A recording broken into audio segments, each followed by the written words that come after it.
Alhamdulillahi hamdan katsiran tayyiban mubarakan fihi kama yuhibbu rabbuna wa yarda. Asyhadu an la ilaha illallah wahdahu la syarika lah wa asyhadu anna Muhammadan abduhu wa rasuluh. Allahumma salli wa sallim wa barik wa an'im ala rasulina wa syafi'ina wa nabiyyina sayyidina Muhammadin wa ala alihi wa sahbihi ajma'in. Ya ayyuhalladzina amanu taqullaha haqqa tuqatih wa la tamutunna illa wa antum muslimun. Amma ba'd. Saudaraku yang dimuliakan Allah SWT, jamaah Masjid Nurul Huda dan juga para pendengar di Samara FM yang juga disiarkan langsung sekarang oleh Samara FM, Radio Keluarga Muslim. Bersyukur pada Allah Subhanahu wa taala, di kesempatan istimewa ini kita dipertemukan Allah dalam keadaan baik di rumahnya, di masjid Allah Subhanahu wa taala. Semoga dengan ini kita bisa membawa pulang keberkahan sehingga mencahayai keluarga kita semua. Hadirin dirahmati Allah Subhanahu wa taala, saya diberi amanah tema. Sebenarnya ini ada temanya, saya diberikan amanah tentang kalau saya tidak salah judul temanya kemunduran umat karena tidak belajar sejarahnya. Hadirin dirahmati Allah, sejarah itu kalau hari ini kalau di sekolah ada pelajaran sejarah, biasanya jadi pelajaran yang paling tidak disukai. Kalau sudah ketemu pelajaran sejarah udah malas banget, Pak. Karena sudah gitu kan, udah pelajarannya sudah nggak enak, ngafal tahun-tahun, ya kan, ngafal peristiwa-peristiwa. Sudah gitu gurunya nggak enak juga, sudah lengkap, ya, lengkap kesengsaraan sejarah nih. Padahal sejarah itu kalau diajarkan dengan cara Quran ngajar itu nikmat sekali, Pak. Cuma masalahnya nih kita ngajar sejarah ala akademik. Nah, akademiknya nggak mau belajar sama Quran dan hadis Nabi. Nikmat dituturkannya. Dan sejarah ini berhubungan sangat erat dengan kebesaran dan kemunduran sebuah zaman. Karena sejarah ini cermin masa lalu, Pak. Ya, cermin masa lalu. Para ahli sejarah mengatakan bahwa at-tarikhu yu'idu nafsahu.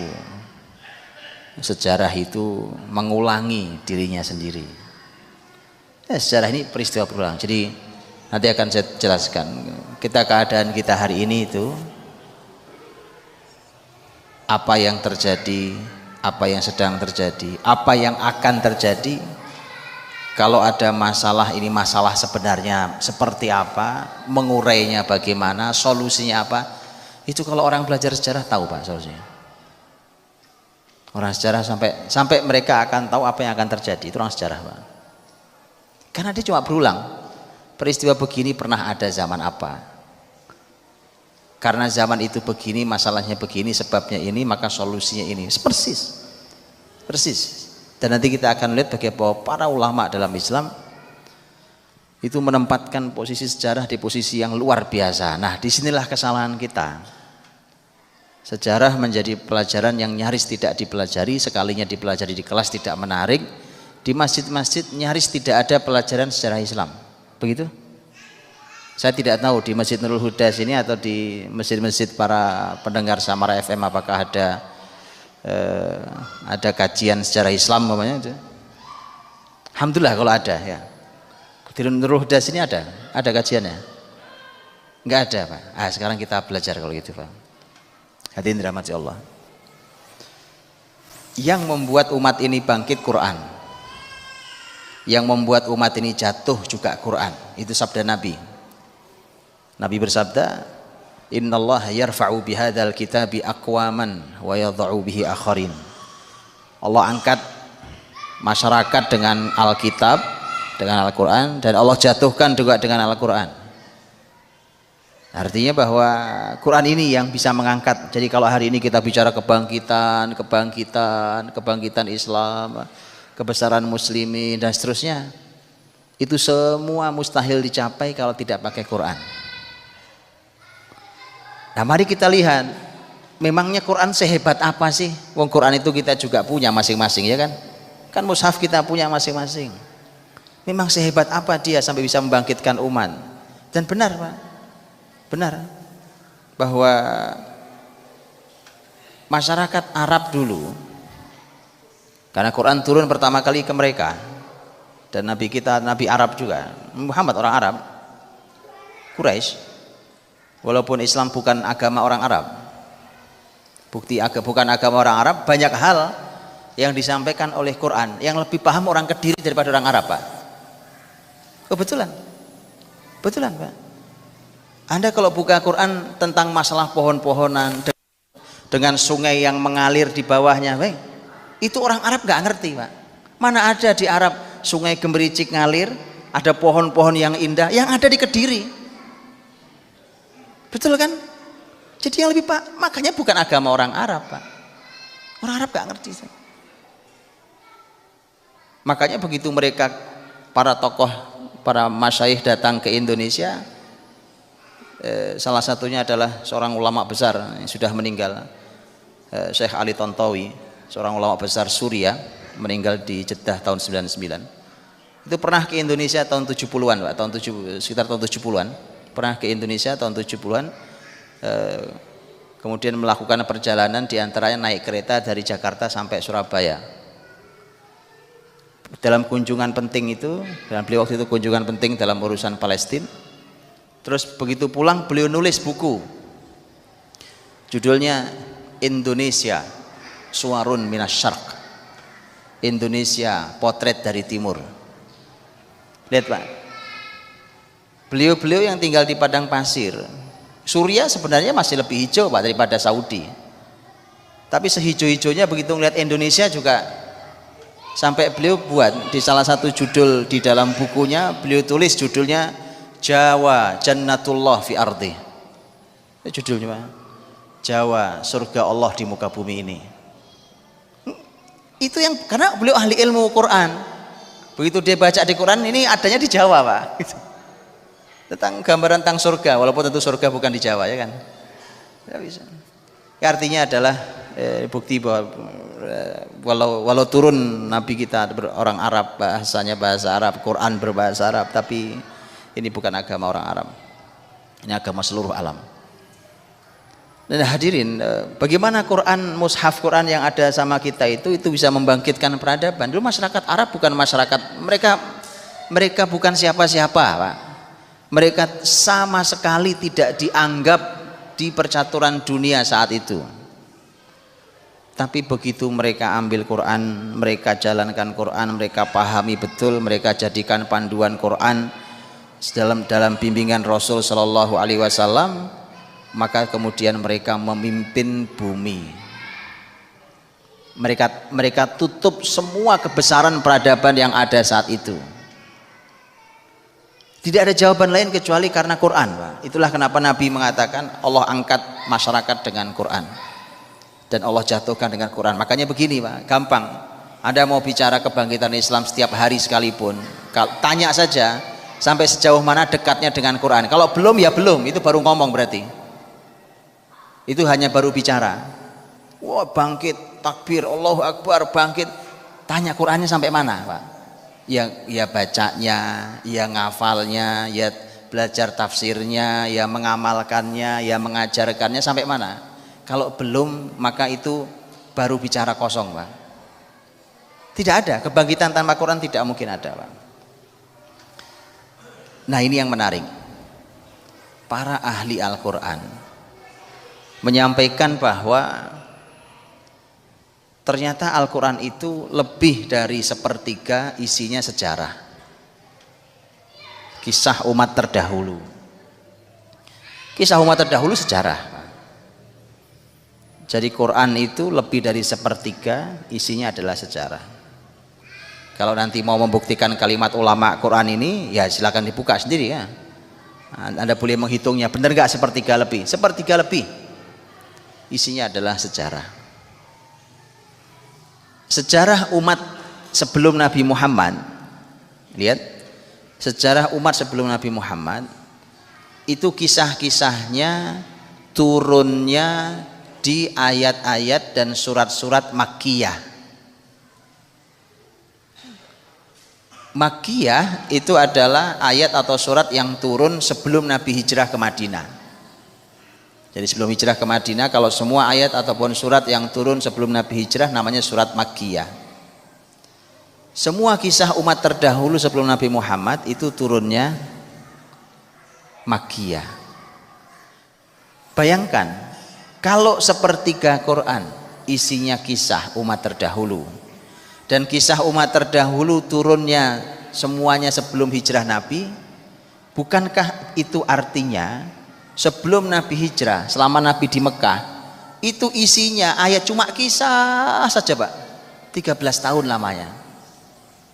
Ada ayat lain yang bukan kisah, tapi sepertiga Quran loh kisah, kemudian semua turun waktu Nabi di Mekah. Itu artinya sepanjang 13 tahun di Mekah dipenuhi dengan kisah tentang sejarah.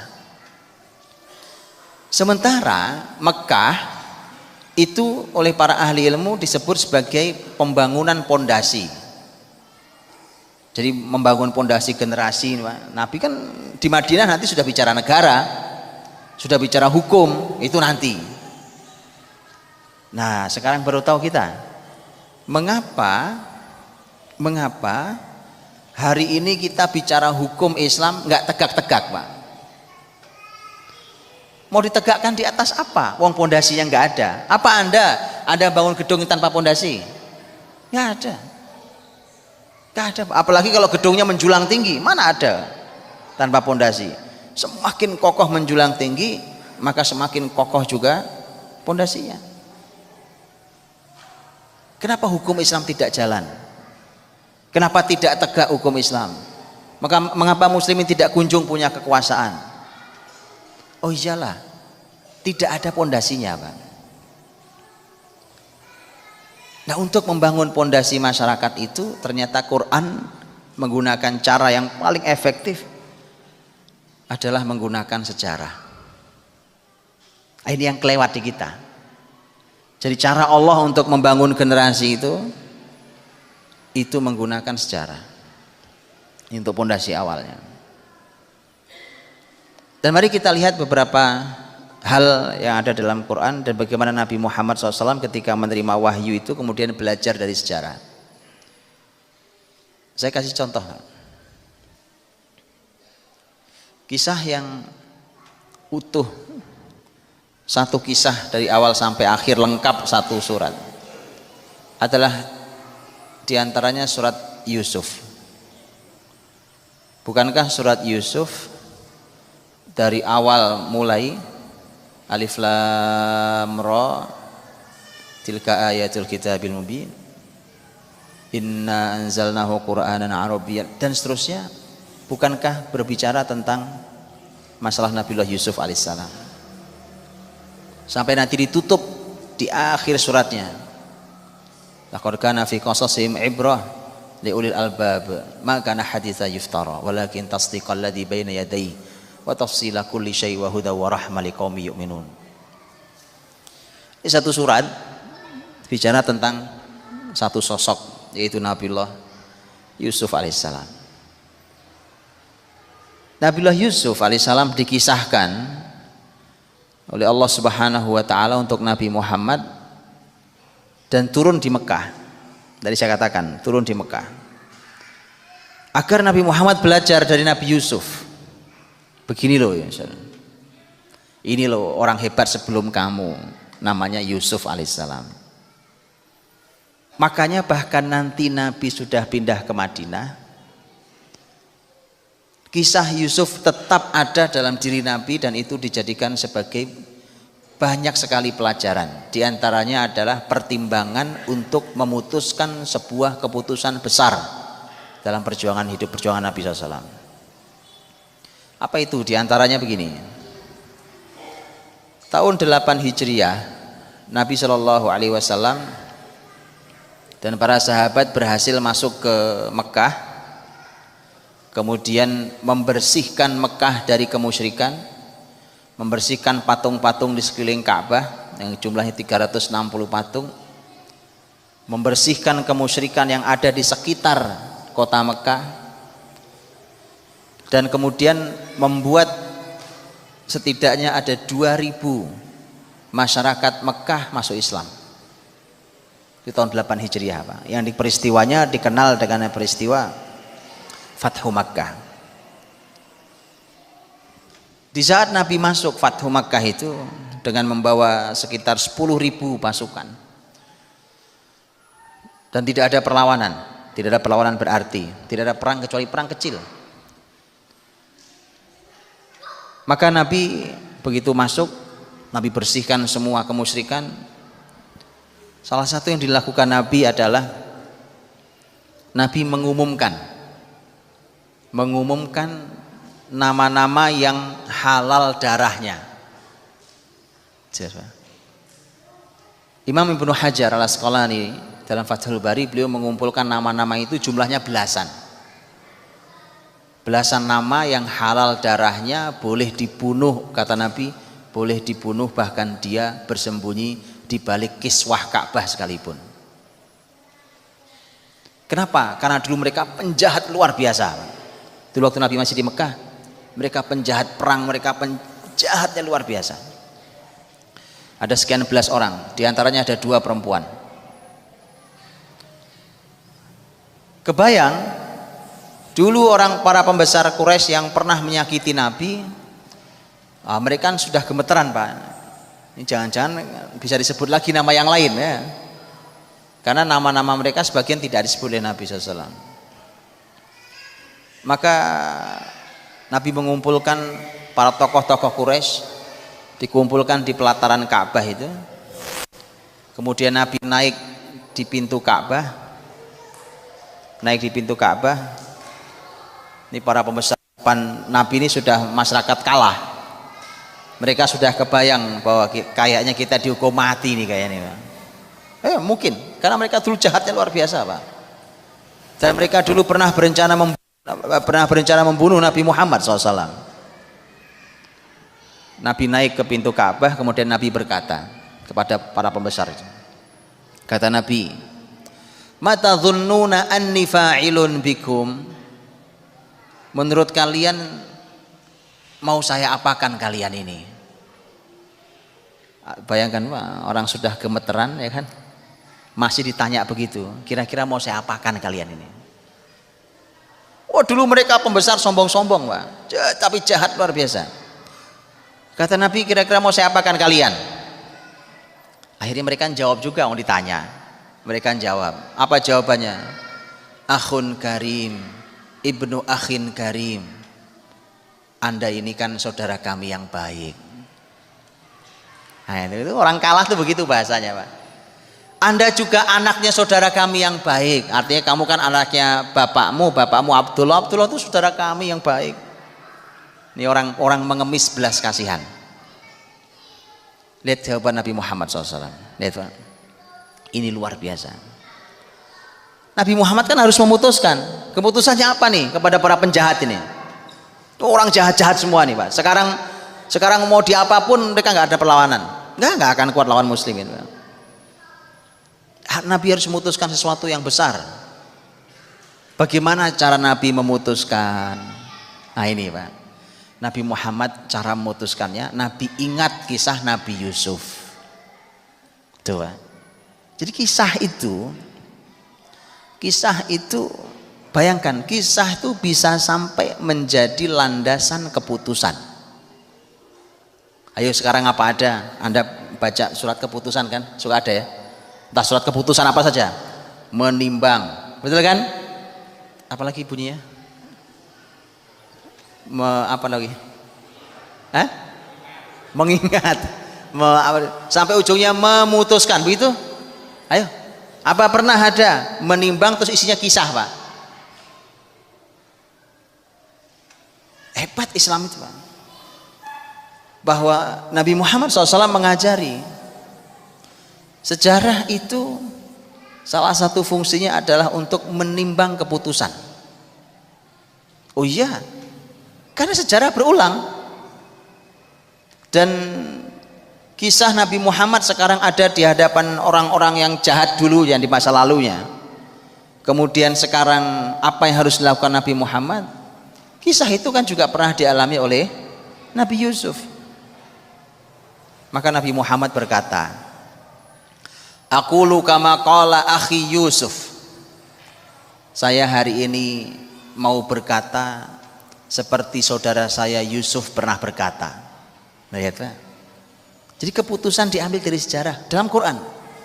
Nanti Anda bisa buka surat Yusuf dan Nabi Yusuf berkata, ini waktu saudara-saudaranya Nabi Yusuf minta maaf ke Yusuf. Kan dulu saudara-saudaranya ini digoda setan, Pak. Digoda setan sampai mereka membuang Yusuf saudaranya sendiri. Ya kan, gara-gara mereka iri dengan perlakuan ayah mereka terhadap Yusuf yang mereka pikir kok ayah tidak adil perlakuannya, lebih perhatian ke Yusuf daripada kami.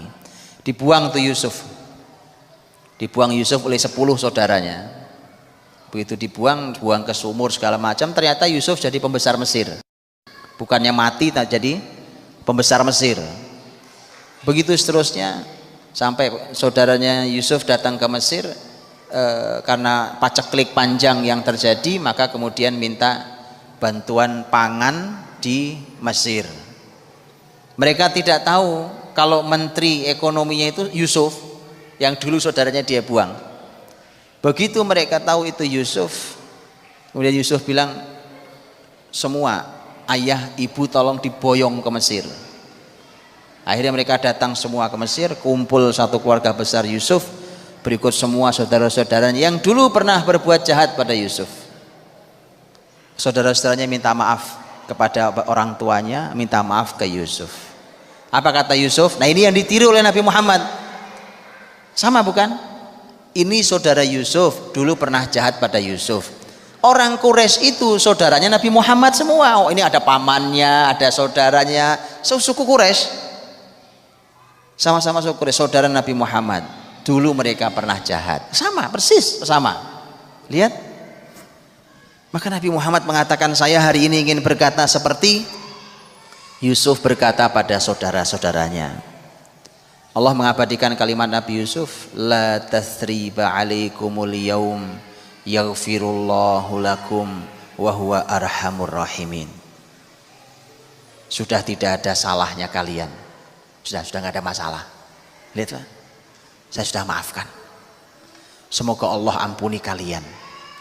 Dialah Allah yang paling kasih dari semua yang punya kasih. Kalimatnya Nabi Yusuf.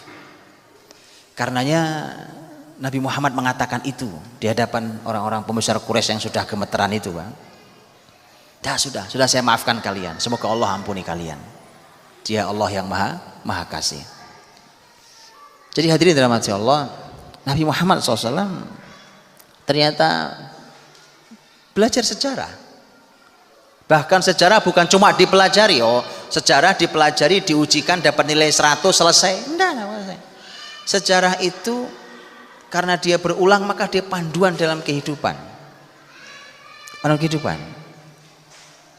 Makanya ketika bahkan Nabi harus membuat keputusan, Nabi SAW bercermin juga pada sejarah masa lalu.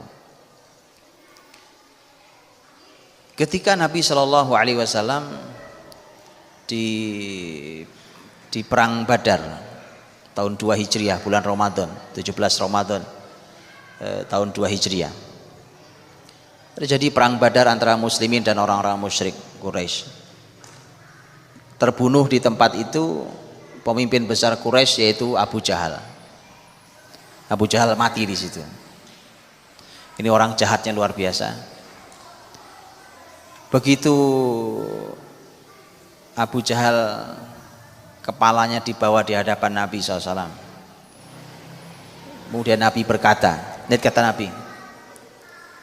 Nabi, Allahu Akbar, hadza fir'aun hadhil ummah.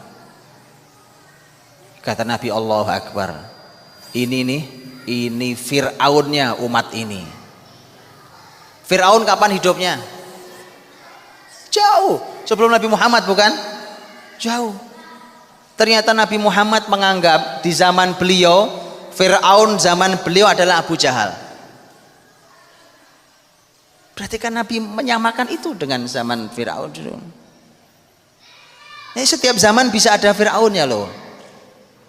Ya kan? Masih ada Fir'aunnya.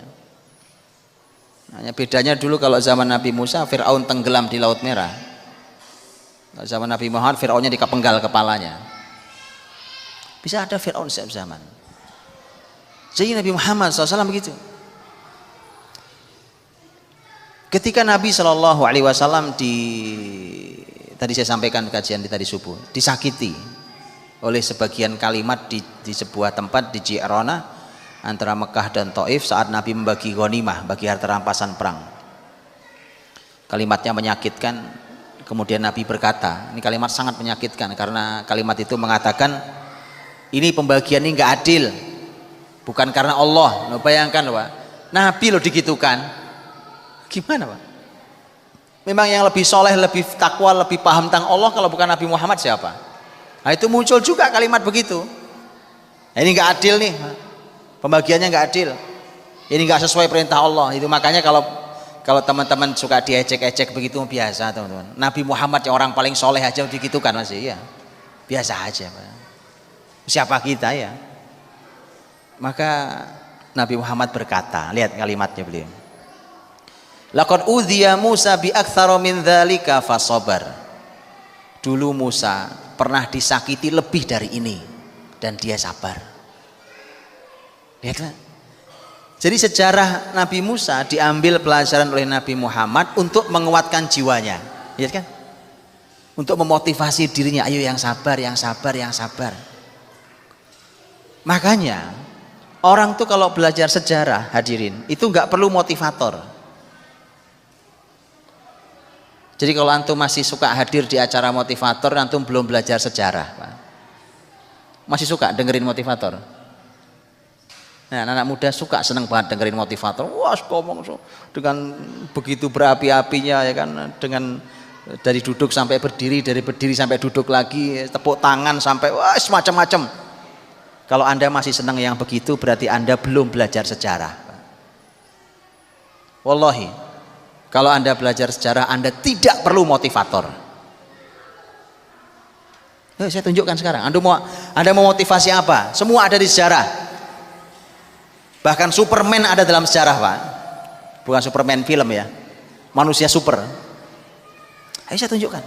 Sebagian, salah satu contohnya. Ada orang dengan nama Abdurrahman, nanti dikenal dengan Abdurrahman Ad-Dakhil. Abdurrahman Dakhil itu adalah salah satu keturunan istana. Jadi dulu, dan ini adalah salah satu orang yang punya kandidat untuk menjadi khalifah di masa dinasti Bani Umayyah. Tapi ternyata dinasti Bani Umayyah runtuh tahun 132 Hijriah, runtuh sehingga Abdurrahman Dakhil tidak bisa naik karena dijatuhkan oleh musuhnya. Maka Abdurrahman Dakhil dikejar-kejar oleh musuhnya karena dialah orang yang berpeluang mengganti posisi sebagai khalifah. Saat itu Abdurrahman Dakhil umurnya baru 19 tahun. Ada yang umur 19 tahun di sini? Mana yang umur 19 tahun? Nah, seumuran beliau nih, Pak. Anda boleh lihat seumuran beliau 19 tahun. Abdurrahman Dakhil lari, Pak. Dikejar oleh pasukan, kemudian mentok dia di sungai. Sungainya bukan sungai kecil kayak di kita begini, Pak. Sungai Berantas itu terlalu kecil, beneran, Pak. Dia seberangi itu sungai dengan cara berenang. Dia berenang, selamat dia sampai di ujung, dia lari sendirian. Dia lari, nggak ada apa, orang berenang, jalan kaki, Pak. Anda bisa bayangkan dari negeri Syam masuk ke Mesir. Antum kebayang peta enggak? Saya mau ngomong peta nih. Kalau belajar sejarah harus tahu peta ya. Syam ke Mesir antum tahu? Dari Syam ke Mesir. Jaraknya tahu? Enggak tahu. Nanti antum harus buka ya. Belajar sejarah harus tahu. Dari Mesir dia mengendap-endap, dia jalan sampai masuk Maroko. Kebayang apa enggak Mesir Maroko? Kebayang Pak? Antum kebayang benua Afrika enggak? Kebayang benua Afrika? Mesir itu di ujung timur benua Afrika, Maroko di ujung paling barat benua Afrika. Kebayang? Kebayang benua Afrika kan? Jalan kaki Pak. Dia masuk ke Maroko, umur 19 tahun ini, umur 19 tahun. Dia masuk ke Maroko. Di Maroko dia aman karena dia bersembunyi di masyarakat di mana dia punya nasab Barbar. Barbar itu salah satu suku di Maroko. Ini suku luar biasa nanti ya. Dari Maroko dia nyebrangi selat Gibraltar namanya sekarang. Karena dari Maroko itu kalau berdiri akan kelihatan daratan Spanyol. Nyebrang dia selat sampai di daratan Spanyol. Anda tahu? Tadi berangkat umur berapa? 19. Umur 25 tahun, dia menjadi pemimpin terbesar di negeri Andalus Spanyol itu. Gimana caranya itu, ceritanya gimana? Antum belajar. Makanya kalau Anda yang masih perlu motivator, belum belajar sejarah berarti. Ada yang mau memotivasi apa? Semua ada dalam sejarah. Coba pernah antum dengar sejarah seperti ini? Perjalanan anak muda dari umur 19 sampai 25 lari dikejar dari kematian, dikejar sendirian. Begitu sampai umur 25 tahun dia jadi pemimpin tertinggi. Bagaimana ceritanya bisa sampai? Nah itu perlu antum pelajari. Motivasi luar biasa. Nah, itu sejarah tuh. Itu memotivasi kita, motivasi apapun. Oh, sekarang tuh saya heran Pak. Untuk belajar aja ngundang motivator. Belajar. Namanya anak sekolah belajar itu kan normal Pak. Iya kan? Namanya anak kuliah belajar itu normal, nggak usah pakai motivator. Maka bacalah dulu bagaimana sejarah orang-orang besar dalam Islam. Mereka belajar, mereka beribadah, mereka berkarya, mereka memimpin dan seterusnya. Nah ini dahsyatnya sejarah. Karenanya Allah Subhanahu wa taala berfirman tentang kisah-kisah sejarah itu. Allah berfirman tadi di akhir surat Yusuf, laqad kana fi qasasihim ibrah liulil albab ma kana haditsan yuftara walakin tasdiqal ladzi baina yadayhi wa tafsila kulli syai' wa hudaw wa rahmah liqaumin yu'minun. Sungguh pada kisah-kisah mereka terdapat ibrah. Apa ibrah?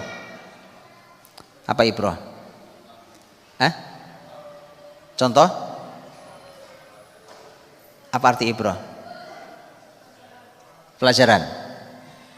Ibrah suka diterjemahkan pelajaran, tapi aslinya kata ibrah, kata abar ya'bur dalam bahasa Arab itu nyebrang Pak. Nyebrang jalan, nyebrang sungai, nyebrang. Itu ibrah. Loh kok kenapa diterjemahkan jadi pelajaran Pak? Yaitu supaya gampang memahaminya. Kenapa disebut nyebrang? Karena kita hidup umpamanya sekarang tahun 2017. Kalau kita bicara Nabi Muhammad 15 abad lalu, Pak, itu jaraknya jauh sekali. Anda perlu nyebrang dari zaman ini ke 15 abad lalu. Nah, harus ada jembatan penyeberangannya atau harus ada jalan penghubungnya. Nah, itu yang harus dibuat. Itu namanya ibrah. Paham? Itu namanya ibrah. Jadi kisah-kisah itu harus menjadi ibrah buat kita. Kisah kebaikannya harus sampai ke kita, kisah keburukannya harus jadi peringatan buat kita. Tapi sejarah itu menjadi ibrah itu hanya untuk ulil albab. Ibrah li ulil albab. Pelajaran ibrah hanya untuk yang punya otak Pak. Ulil albab, lub itu artinya otak paling dalam. Yang mau mikir. Tapi kalau tidak difikirkan ya dongeng aja, kayak dongeng jadinya. Oh gitu ya Pak, oh Nabi Muhammad gitu ya Pak, oh sahabat Nabi gitu ya. Orang-orang kayak dongeng masa lalu. Tapi kalau kita pikirkan, kita renungi, kita tadaburi, dia jadi ibrah. Jadi pelajaran mahal. Maka na haditsa yuftara. Kata Allah, ini Quran ini bukan perkataan yang dibuat-buat. Jadi bukan karangan manusia, bukan fiktif. Quran seperti itu, termasuk kisah di dalam Quran tidak ada kisah fiktif. Ya, makanya saya bilang, kalau Anda belajar sejarah, Anda tidak perlu cerita kancil nyolong timun. Pasti nggak perlu, Pak. Fiktif, Pak. Kisah fiktif. Kisah harimau ngobrol sama kijang, nggak perlu. Kalau Anda tahu sejarah. Karena memang Quran katakan itu, ini bukan kisah fiktif. Walakin tasdiqal ladzi baina yadayhi, tapi ini untuk mengimani yang sudah lalu. Jadi fungsi iman. Kan kalau kita bicara tentang Nabi Musa, kita beriman Nabi Musa memang pernah ada dengan kisahnya. Kalau kita bicara Nabi Muhammad, kita yakin Nabi Muhammad pernah ada dengan kisahnya. Kita bicara Nabi Nuh, begitu seterusnya. Itu bicara iman masa lalu. Wa tafsila kulli syai', dan untuk mendetilkan segala sesuatu. Mendetilkan segala sesuatu, menjelaskan dengan detail segala sesuatu.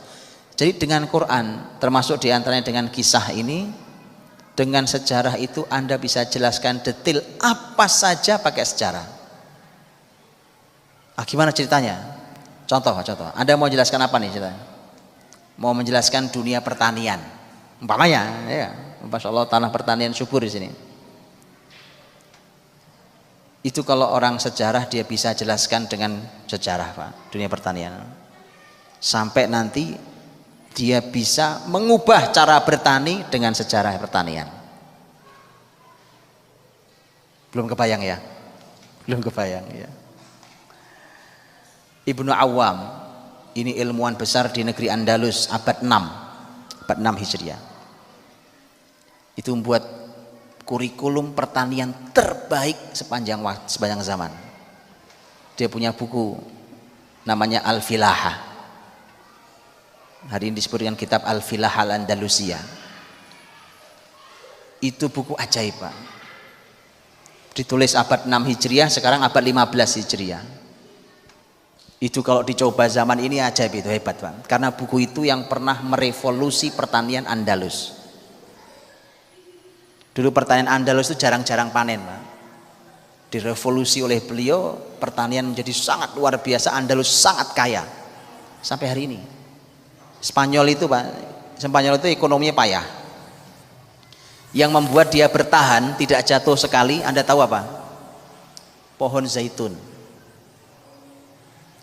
Zaitun itu yang nanam muslimin dulu waktu masih di Spanyol, yang dibawa dari negeri Syam. Pusatnya zaitun kan di negeri Syam, di timur, jauh di timur. Syam itu ya Palestina, Suriah, Lebanon, Jordania, itu Syam. Dimasukkan ke Spanyol, jadi perkebunan. Sampai sekarang kalau ke Spanyol itu bisa sejauh mata memandang pohon zaitun, Pak. Dan itu yang menahan supaya Spanyol tidak jatuh secara perekonomian semakin parah. Itu baru pohon zaitun, Pak. Ibnu Awam dalam buku tentang pertanian Al-Filaha menuliskan tentang konsep bertani. Cuma satu buku, Pak. Teman saya yang salah satu lulusan terbaik Institut Pertanian Bogor, sekolahnya pertanian, Pak. Begitu buku itu beliau pelajari, beliau bilang, buku ini, Pak, satu buku ini lebih baik daripada Anda kuliah di IPB. Yang ngomong lulusan terbaik IPB. Anda lihat, Pak. Cuma nyampe sini bukunya apa enggak nyampe? Enggak tahu. Begitu, Pak. Ayo makanya yuk belajar yuk. Subhanallah. Islam kaya dengan semua itu. Ya, Isya. Ini sudah Isya belum? Oh sudah. Mohon maaf saya tidak 3 hari. Baik, tadi katanya sholat Isya, adzan Isya dulu. Saya persilahkan. Bismillahirrahmanirrahim. Alhamdulillah wassalatu wassalamu ala Rasulillah wa ala alihi wa sahbihi wa mawalah wa ba'd.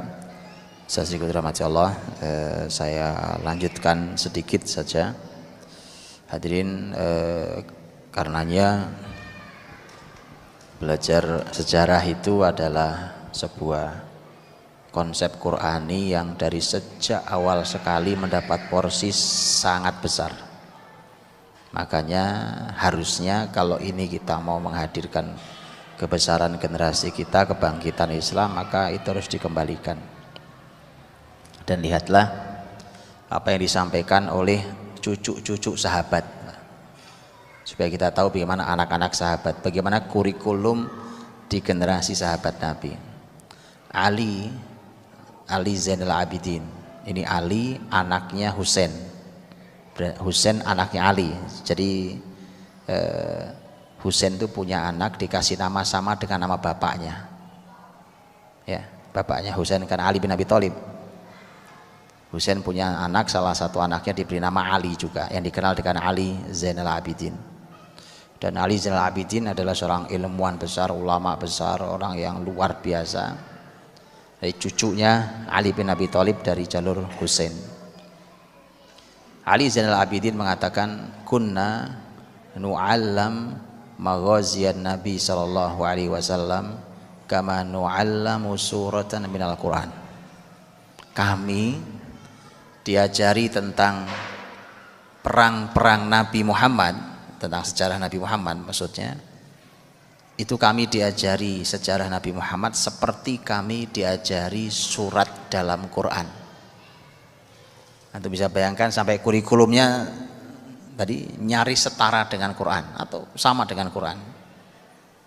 Jadi kalau Quran termasuk kurikulum awal di generasi, maka sejarah juga kurikulum awal generasi. Jadi kami diajari sejarah Nabi Muhammad itu seperti kami diajari Quran. Begitu pentingnya, begitu seriusnya, dan seterusnya. Cucunya Sa'ad bin Abi Waqqas juga sama. Namanya Ismail bin Muhammad bin Sa'ad bin Abi Waqqas. Jadi cucunya Sa'ad bin Abi Waqqas radhiyallahu anhu. Dia juga berkata begitu, kana abi yu'allimuni maghaziyan Nabi SAW wa ya'udduha alaina. Ayah saya berarti anaknya Sa'ad bin Abi Waqqas.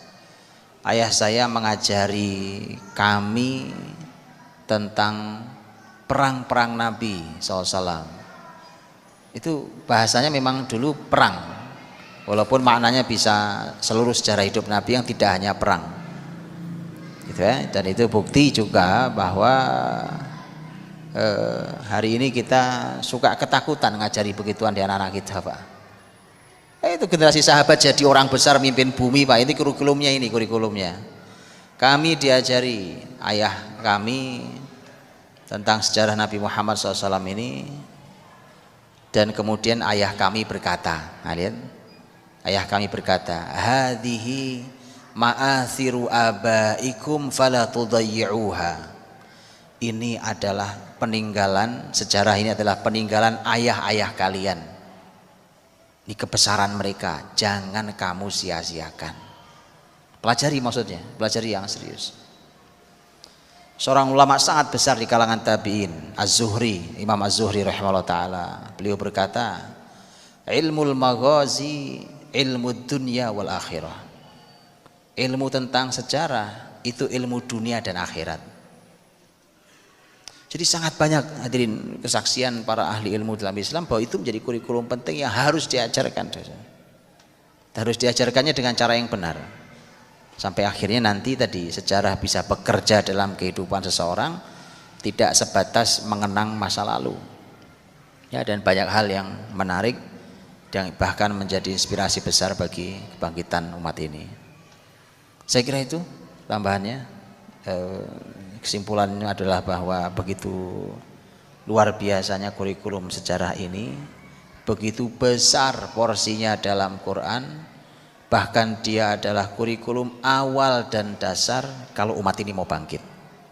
Wallahu a'lam bishawab. Saya kembalikan kepada Fadhil Ustaz Ali.